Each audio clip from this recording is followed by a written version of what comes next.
अभी आप लोग के सामने हमारे छोटे भाई, मैं उन्हें प्यार से छोटे भाई के नाम से मैं पुकारता हूँ और बहुत ही करीब का रिश्ता है। हमारे मनोज सर के यहाँ अध्ययनरत है, पीएचडी अभी उनका लगभग पराकाष्ठा में पहुँच चुका है उनका अभी कोर्स।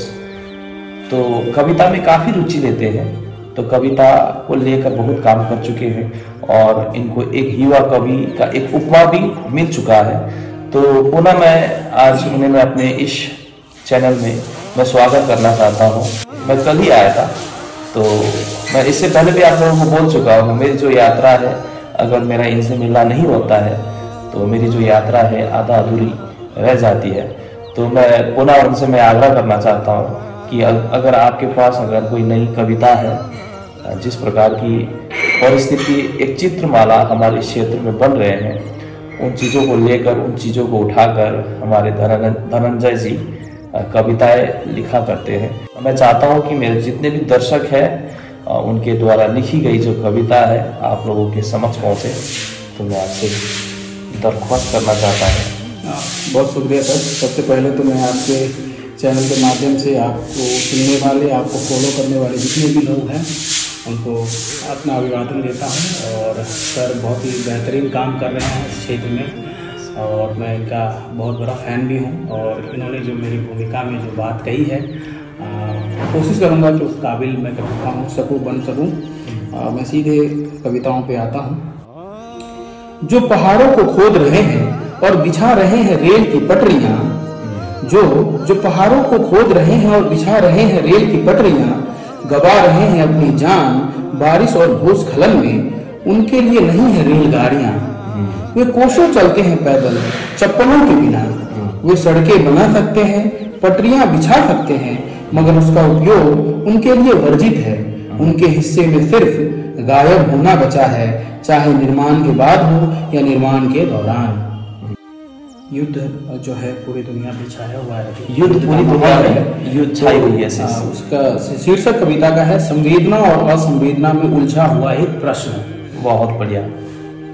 मेरे हाथों एक जुगनू मारा गया और लगा कि जैसे दुनिया से थोड़ी रोशनी कम हो गई है। मेरे हाथों एक चींटी मारी गई और खबर फैल गई कि पूरी दुनिया में अनेकता ने एकता पर एक और जीत दर्ज कर ली। जब एक चिड़िया मारी गई तो लगा कि जैसे संगीत सिसक कर दुबक गई हो ध्वनि में। मेरे हाथों एक अंकुरित बीज मारा गया और मैंने महसूस किया कि मुझे सांस लेने में दिक्कत हो रही है। जिस तरह एक जुगनू, एक चींटी, एक चिड़िया और एक बीज मारा गया, उस तरह अनजाने में नहीं मारा जाता है इंसान, बल्कि उसे मार दिया जाता है प्रायोजित तरीकों से।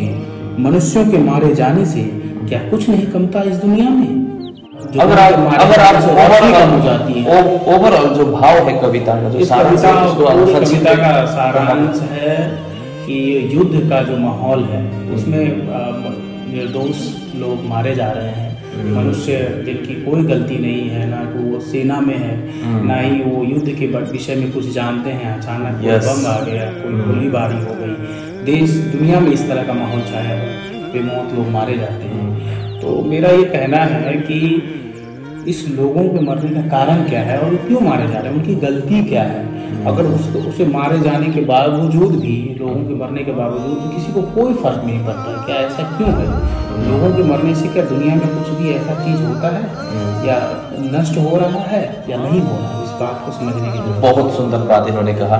बहुत सारे ऐसे लोग हैं यहाँ तक कि युद्ध क्यों हो रहा है, इसके पीछे क्या वजह है, इस बात को भी नहीं समझते हैं, लेकिन इस भयावह स्थिति या जो नरसंहार है उसके शिकार हो जाते हैं। तो मैं धनंजय जी से मैं एक दो प्रश्न पूछना चाहता हूँ। आजकल मैं भी अपने टूर्स में देखता हूँ, बहुत सारे युवा, बहुत सारी युवतियाँ आज एक रचना में कविता जैसे महत्वपूर्ण विषयों पर काम करना शुरू कर चुके हैं। तो मैं आप एक युवा होने के नाते मैं आपसे सुझाव लेना चाहता हूँ। अभी जिस प्रकार की परिस्थिति है, बहुत सारे ऐसे लोग हैं अभी भी बहुत पारंपरिक तरीकों से कविताएं लिखते हैं, लेकिन कविता मेरे हिसाब से ऐसे विषय को चुनना चाहिए जो प्रासंगिक हो और वर्तमान समय में समाज के लिए एक बहुत ही उत्कृष्ट एक सेवा प्रदान करे। तो ऐसे में अब हमारे क्षेत्र के युवाओं को किस प्रकार की कविताओं की रचना में करने के लिए आप उन्हें सलाह देना चाहते हो? देखिए, ये तो एक कवि का निजी अनुभव होता है। कवि जब किसी विषय को देखता है, उसको किस तरह से लेता है, या कौन से विषय या कौन से मुद्दे उनको झकझोरता है ना। सामान्य व्यक्ति भी किसी चीज़ों को देखता है तो उसके प्रति उनकी जो संवेदना है, और एक कवि जो देखता है उसके प्रति जो उसकी संवेदना है, दोनों में तफात है, दोनों में अंतर है।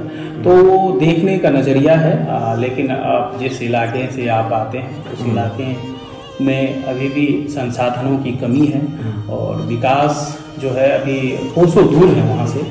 तो वहाँ जो पढ़ लिख रहे हैं, जो कविताएं लिख रहे हैं, जिन्होंने इस ओर अपनी वो अग्रसर किया है, मैं उनसे यही कहूँगा कि आप के आसपास बहुत ऐसे मुद्दे हैं जिनको उजागर करने की आवश्यकता है, जिनको देश में और तथाकथित मेन स्ट्रीम में लाने की ज़रूरत है। तो वहाँ तक अपनी बात को पहुँचाने के लिए उन विषयों को चुनना होगा जिन विषयों पर उनका ध्यान नहीं जाता है।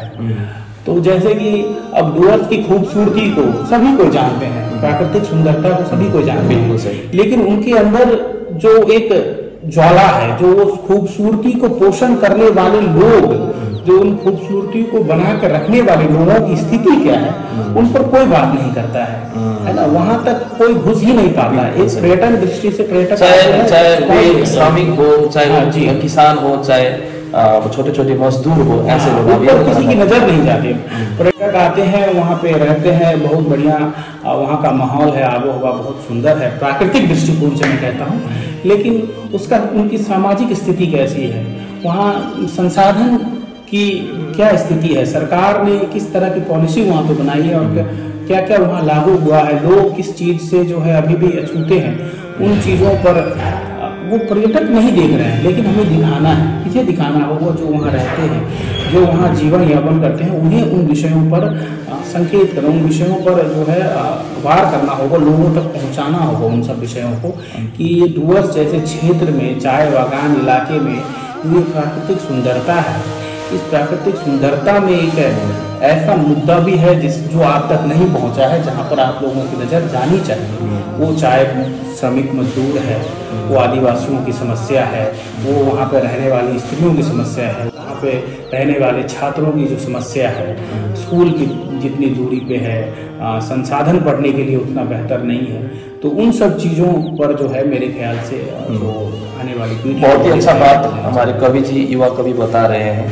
क्योंकि अक्सर जब हम किसी सुंदरता को देखते हैं तो सुंदरता के प्रति हम पूरी तरह से आकर्षित हो जाते हैं सुंदरता के पीछे। लेकिन हर सुंदरता के पीछे किसी एक विशेष व्यक्ति या किसी समूह का एक विशेष योगदान होता है। जिस तरह से जब आप किसी सुंदर महल को आप देखते हो तो आप उस महल के प्रति आप आकर्षित हो जाते हो, ये स्वाभाविक बात है। लेकिन उस महल के नीचे दबी हुई ईंट के बारे में थोड़े कौन सोचते हैं। लेकिन याद रखिएगा, सुंदर सृष्टि के लिए बलिदान की आवश्यकता पड़ती है, चाहे बलिदान व्यक्ति का हो या ईंट का। तो इनका कहने का पर्याय ऐसा ही था। इसलिए हमें कुछ ऐसे विषय को भी हमें अपने कविता के माध्यम से लोगों तक पहुंचाना होगा, जिनके कारण हमारे जो डुअर्स है उसकी जो सुंदरता है, उसकी जो गरिमा है, आज विश्व स्तर पर लोग देख रहे हैं। इसलिए ऐसे विषय को उठाना और उसका प्रतिनिधित्व करना आज के युवाओं के लिए एक बहुत ही एक महत्वपूर्ण एक विषय भी है, और हालांकि यह चुनौतीपूर्ण एक कार्य भी है। आप लोग भी लिखना बंद मत कीजिएगा।